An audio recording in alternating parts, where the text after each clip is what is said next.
My name is Alex, I'm 29, and I work construction for Blackstone Electric in Phoenix.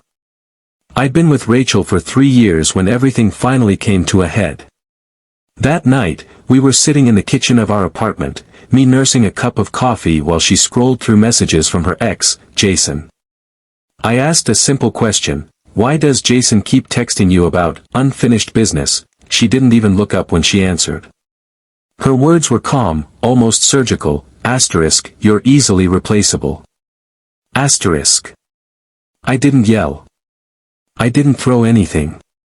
I just said, you're right, and something inside me shifted. Not rage, clarity. Rachel had always nitpicked the way I talked, the way I dressed, even how I held a fork. But this? This felt like a warning I should have heeded long ago.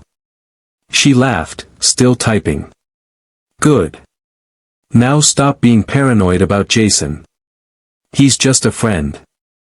I watched her thumb out a response she wouldn't let me see. The walls of our apartment suddenly felt like they were closing in. 3 years of walking on eggshells. 3 years of being told I was lucky to have her. I'm going for a drive, I said. Whatever. Pick up almond milk. I grabbed my keys and walked out.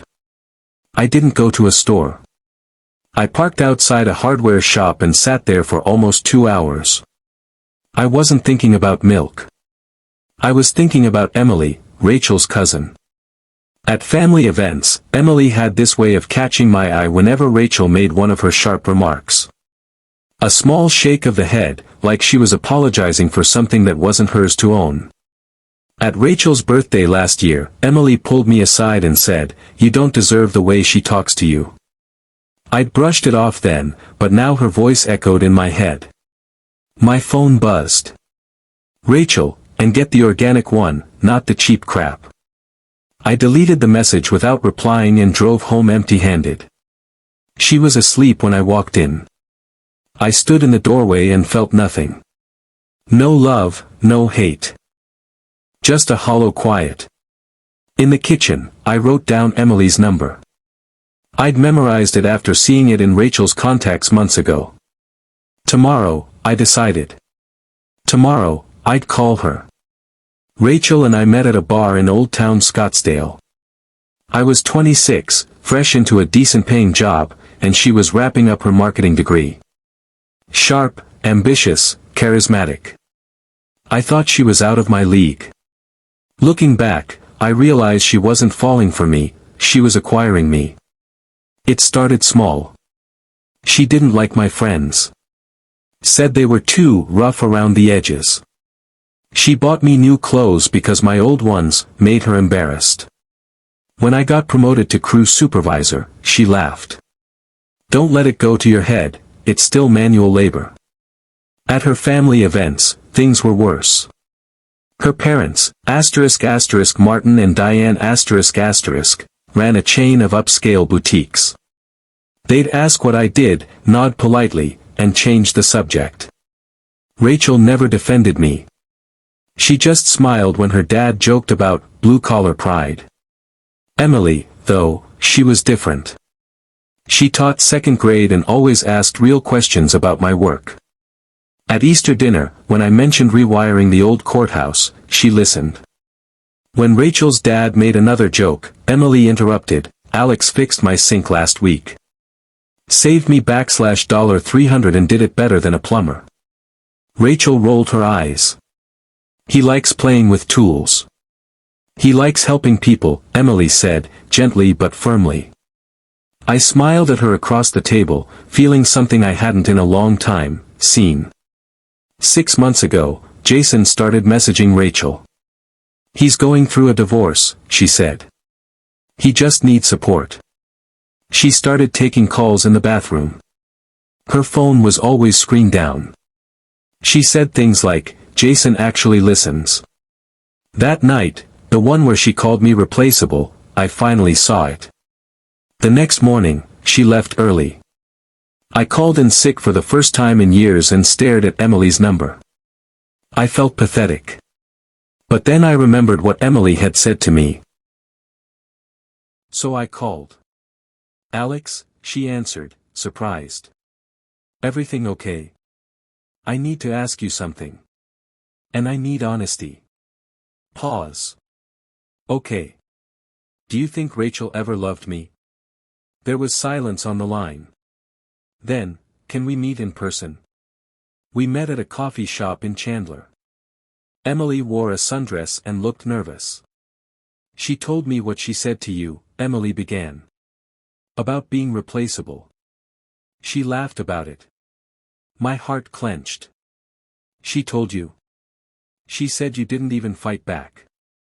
Emily looked at me gently. Alex, that's not normal.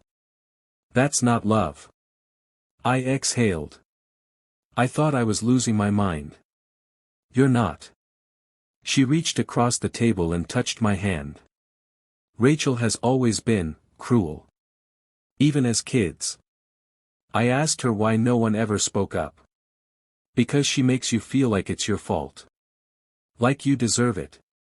Later that day, I asked Emily to dinner. Not as family. Just us. She smiled, and I finally felt like I could breathe. That evening, I walked back into the apartment different. Rachel was on the phone with Jason, laughing. Where's the milk? She asked. I forgot it, I said. We need to talk. She looked annoyed. Seriously? I want you to stop talking to Jason. She laughed. You're threatened because he's successful. No. I'm upset because you're cheating, emotionally, if not more. She went quiet.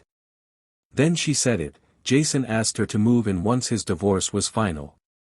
You're leaving me for him? I asked. I'm keeping my options open, she said. Unlike you, I want more than mediocrity. That was it. I'm staying with my brother tonight. Good. I'll call Jason. At the door, I said, by the way, I had coffee with Emily today. Her face changed.